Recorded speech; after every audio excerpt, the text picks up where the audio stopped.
સુરતના પાંડેસરા વિસ્તારમાં કમકમાટી ભરી ઘટના સામે આવી છે। કચરા પ્લાન્ટ પાસે ટ્રકે 1.5 મહિનાના માસૂમ બાળકને વ્હીલમાં કચડી નાખતા બાળકનું ઘટના સ્થળ પર જ મોત થતા ગમગીની છવાઈ ગઈ હતી। સુરત પાંડેસરા કચરા પ્લાન્ટ નજીક ભારી ભરખમ ટ્રકે 20 મહિનાના માસૂમ બાળકને તોતિંગ વ્હીલમાં કચડી નાખતા બાળકનું સ્થળ પર જ મોત થયું હતું। ઘટનાની જાણ બાદ માતા દોડી આવતા બાળકને મૃત હાલતમાં જોઈ બેભાન થઈ ગઈ હતી। પીડિત પરિવારે જણાવ્યું હતું કે તેઓ આયુર્વેદિક દવાઓ વેચી ગુજરાન ચલાવી રહ્યા છે। બાળક રોડ ઉપર રમી રહ્યું હતું ત્યારે બાળકને કચડી નાખી ટ્રક ચાલક ભાગી ગયો હતો। પોલીસે ટ્રક કબજે લઈ આગળની તપાસ હાથ ધરી છે। આકાશ ચિતોડિયા પીડિત પિતાએ જણાવ્યું હતું કે તેઓ મહારાષ્ટ્રના વતની છે। સુરતમાં 5 મહિનાથી રોડ બાજુએ વાહન પાર્ક કરી આયુર્વેદિક દવાઓનું વેચાણ કરી ગુજરાન ચલાવી રહ્યા છે।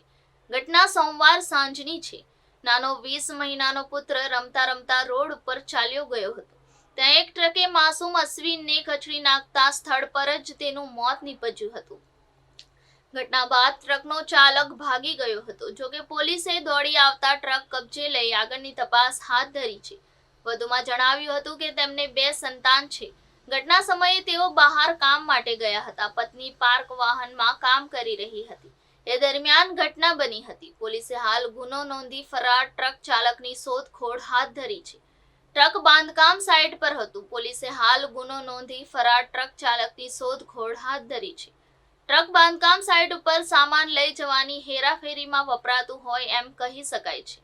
બાળકનો જમણા હાથથી લઈ આખું માથું અને મોઢું ટ્રકના વ્હીલ નીચે કચડાઈ ગયું હતું।